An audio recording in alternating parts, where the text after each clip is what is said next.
Hello!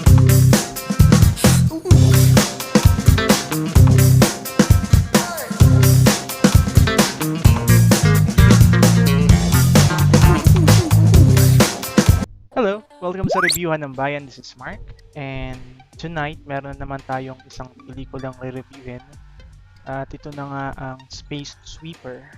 Ito daw yung kauna-unahang space opera bonanza ng South Korea. What do you mean by that? It means that ito yung kauna-unahan nilang space adventure na mahalata mo namang big budget at talagang pinaghandaan.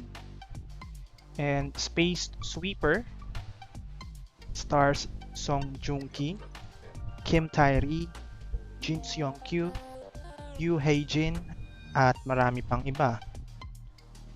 And it was directed by Sung-hee. It was produced by Netflix at ngayon nga ay available na siya kasalukuyang number 1 sa Netflix chart in the Philippines. But before we continue with our review, I just want to remind you our channel is growing and thank you so much for your support. If you're watching this video at hindi ka pa nakasubscribe sa channel natin, I invited you to please do so. Click that like, subscribe, and that notification bell para lagi kang updated sa mga reviewhan pa natin in the future. Maraming salamat.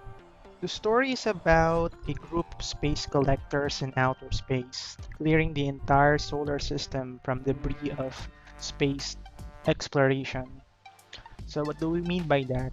It means na may mga grupo tayo ng space collectors or sabihin na nating basurero na nangongolekta daw ng mga kalat sa outer space because of the space exploration and whatnot.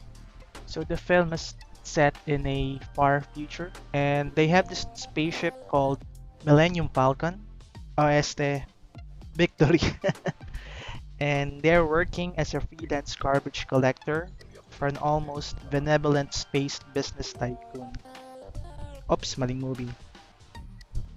Because Earth was polluted already, the wealthiest and the most powerful people had to make a settlement in space to thrive and to survive. Ops, wall yan. So the filmmakers of this film marketed this piece of entertainment as the first South Korea's space opera. So it means that ito daw yung isa sa pinakamalaki nilang a big budgeted na sci-fi movie na space yung theme and also yung pasabog. It's called Gonzo Films. So ano ba tong Gonzo Films? So Gonzo Films are films with big budget gimmicks and also big production sets. So ito yung mga films na usually set in space, kumbaga pasabog, budget kung budget. Star Wars is a Gonzo film before, but since it's part already of a franchise, I would not include that already in the list of Gonzo films. Because Gonzo films are just one standalone film na kumbaga bigay na lahat yun. Sa franchise kasi like Star Wars or Marvel, they have this core plan, this year na ipapalabas yung bawat pelikula. Kumbaga meron siyang series. Unlike sa Gonzo films, talagang isahang pelikula lang siya at talagang pasabog kung pasabog. Now, even that is the case, most of those films is critically not nakilala. So meaning they're not really critically acclaimed sa larangan ng pelikula. And there's a reason for that, you know. What I can tell you though, this is my personal opinion, is that these films focuses on the special effects, the budget, and they often forgot the most important element, which is the story. Because most of these Gonzo gimmick films, their story tend to be convoluted, kumbaga magulo. That's why the story sometimes suffers because of that. Why do I include that term sa pelikulang to? Kasi for me, this film is a Gonzo film. It's a standalone film, first of all. I'm not so sure magkakaroon sila ng series or whatnot or ng part 2. Let's just see. Number 2. it is set on space. And number 3, it was produced by big studios in South Korea and also in China. Hindi niyo alam yan, no? That proves that Chinese market dominated also the film industry. The selling point of the movie is the characters' quirky interaction to each other. Though film is far from original, there are lots of elements from other films na kinuha doon at in-insert sa pelikulang to. Yung character ni Joong-ki dito, I think has the most depth in terms of motivation. The others are your typical mold of stone cold female warrior, lovable muscle guy, and yeah, they have a quirky android as well, and a kid, which is a MacGuffin. Richard Armitage, siya yung kontrabida dito sa pelikulang to. Kumbaga yung main villain. This is your typical ecologist Nazi who wants to destroy the world and build a new one. Yung character niya dito is paper thin, and also the villainy. The performance though somehow has an edge. It's a good thing that Armitage is the one who portrayed the role. Siya yung gumanap na Red Dragon dun sa Hannibal TV series na pinapalabas din sa Netflix ang alam ko. He gives this edgy character na even though yung pagiging villain niya is one-dimensional, it's still believable. Katap sa a while ago, it's far from original. There are lots of elements from other films na nilagay sa pelikulang to. And one great example na nga dito is yung Cowboy Bebop. So, Cowboy Bebop is also one of my favorite animes of all time. Kumbaga, sa cinephile world, typical na siyang favorite film kasi maganda talaga yung anime na yon. But at the same time, it tackles the story of these misfits in the outer space.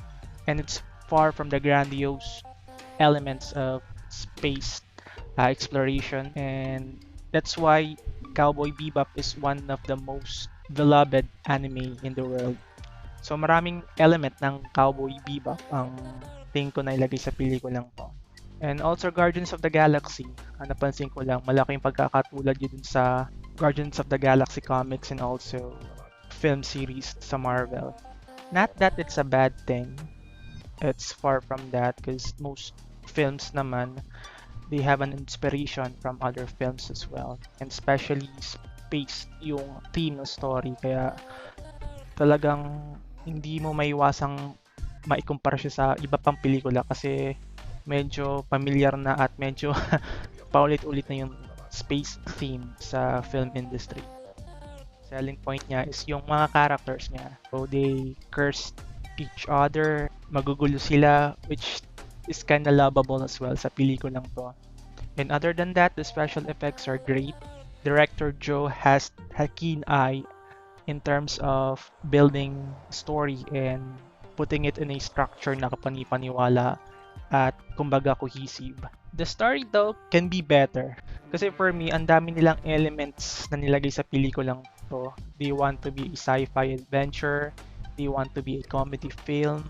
They want to be a film saying something about environment. They want to have this special action thriller set in space. Kumbaga, at the middle of the movie, medyo nahilo lang ako. And this is a long film actually. It's 2 hours and 30 minutes kung hindi ako nagkakamali. Ang attention span mo kapag nahati pa sa mga elements na to is hindi siya ganun kaaya-aya for me. That's my personal opinion. Recap lang natin yung mga pinag-usapan natin sa pelikulang to. The story is okay. It has elements of many films, so it's hard for me to tell you that the story stands out. The special effects are decent. Actually, it's cool. It's great. The characters are the greatest strength of this film kasi mararamdaman mong group talaga sila ng mga misfits, kumbaga ng family. The story elements like the action thriller, the family drama, the family comedy was not mixed together very well. So I think if they just stick to being like a comedy series or a comedy film, then I would buy that, you know. It was marketed kasi dun sa South Korea as the next Star Wars. Kumbaga. For me, it's more of like a stoner comedy. I think if the film sticks on that, I'll give a higher score on this one. So yeah, from scale 1 to 10, bibigyan ko ang Space Sweepers ng 8.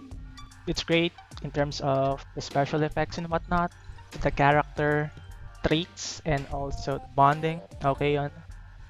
It just needs more precision sa pag-melt and also pagko-combine ng mga story elements na to. Like ito sa a while ago. Kasi for me, medyo magulo siya. So, yun lang. Again, maraming salamat sa panonood sa review kong to. Kung may gusto ka pang reviewin natin in the future, i-comment mo lang yan. This is Mark, by the way. I review films at kung ano-ano pa na worth reviewin. Maraming salamat ulit ka-review and kita-kits tayo sa susunod na episode. Rebyuhan ng Bayan, out.